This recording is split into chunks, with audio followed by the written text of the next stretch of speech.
Now, UFOs, unidentified flying objects. Dare I even say the possibility of alien life?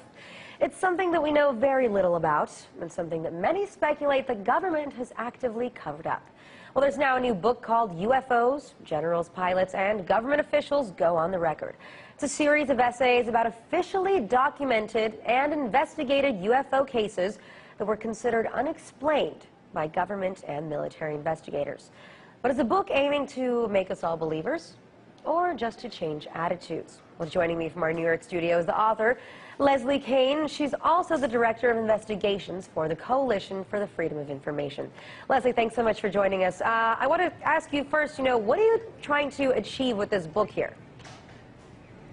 Well, Alana, thanks for having me on. It's great to be with you. The main thing I'm trying to do is establish credibility for this subject, which is so misunderstood by the general public and by the culture at large. And the point is that I am bringing forward extremely high-level officials from around the world that have documented, as you said earlier, official events, officially documented events where these physical objects are present. They show up on radar. They leave marks on the ground. There is a physical phenomenon in the sky and we can't explain it. And as a journalist, I've been looking into this for 10 years. When I first discovered that, and I first discovered that actually high-level officials are the ones that are dealing with this, I thought it was a big story, and I still do.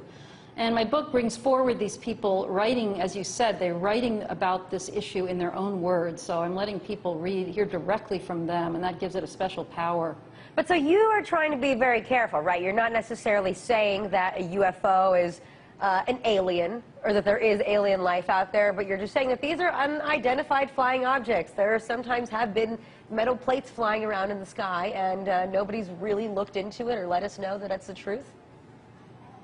Exactly. I mean, none of the people in this book, and again, there are 5 generals, a former U.S. governor, I mean, very high-level people, none of them are claiming that we know that these are alien spaceships. You're absolutely right. It's a very important point that we need to be clear what a UFO is. It stands for unidentified flying object. That was a term coined by the Air Force, actually.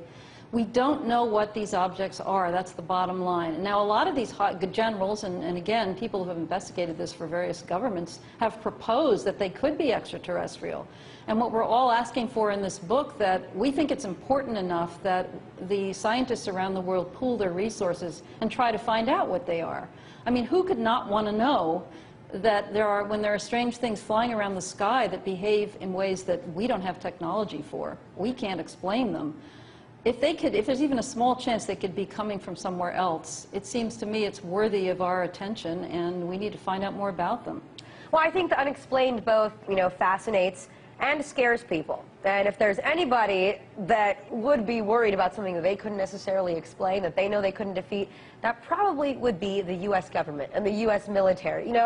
Why do you think that they like to cover these things up and they like to keep them secret? Because would they be admitting perhaps some of their own weaknesses there?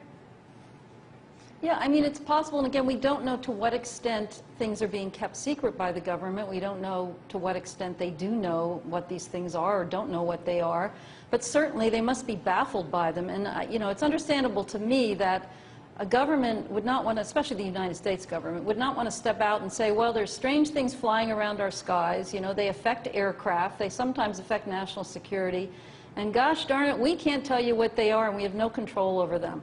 I mean, it's just not an announcement that anybody would really want to make. But the interesting thing is that other governments, such as Belgium, France, the UK, have acknowledged the reality of UFOs. They have acknowledged that there are unexplained phenomena in the sky. And nobody's panicked, and it hasn't caused any big disruptions in the society. So it seems that we want the United States government to behave a little more like the rest of the world. And we don't think it's going to be such a big disaster if they were to acknowledge this and try to find out a little more about it. But the thing about UFOs, or UFO believers, is they kind of have a bad name in America. A lot of people will look at these people like they're conspiracy theorists, they're freaks, why do they believe in this crazy stuff? So, how do you change attitudes about that? It's a really important point. I mean, the whole culture looks at this phenomenon as a joke. And one of the purposes of this book is to try to set the record straight by presenting the actual facts. And, you know, we're hoping that this very official information presented in a very serious but exciting way, but, you know, official stuff, you cannot argue with it. When you have a major general writing an account of a 2-year investigation he made into a series of sightings in his country at the highest levels, presenting all the facts that he knows, you know, it's not something that you can joke about. So we're hoping, and you're right, it's a very hard thing to change, but we're hoping that this book may be the beginning of a shift towards an actual clarity about the subject that we don't have right now. Yeah, one of the things that you propose is to create another agency, a government agency that will actually study these things. But, you know, forgive me, again, I'm being cynical, is because attitudes are the way they are, how are you ever going to get a lawmaker to admit that they are going to fund something like that? Well, I think the only thing we really need, and it's a really good question, Alyona, and it's a challenge. I agree with you. I mean, it's a challenge, but the only thing we really need is a very small agency. It doesn't cost a lot of money to just be set up in an office somewhere with a couple of staff people that are prepared to investigate events that take place, and they can interact with other agencies around the world. We have a model already for an agency. In France and in other countries, France, as an example, had a specific government agency within the equivalent of their NASA that has been investigating this phenomenon since the mid-70s, and they've accumulated a lot of incredible and interesting information.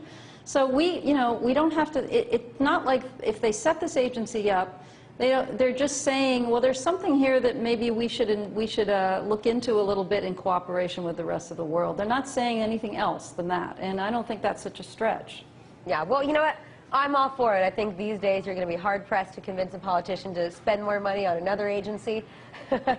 But, you know, I hope that this book really does open some people's eyes and at least get the ball rolling, get them talking about it. And John Podesta also wrote a great foreword for this book, and that just came out this week, right, or last week? Just a few days ago, actually. Just a few days ago, that's correct. All right, Leslie, well, Yeah. thank you so much for joining us. Okay, thanks for having me.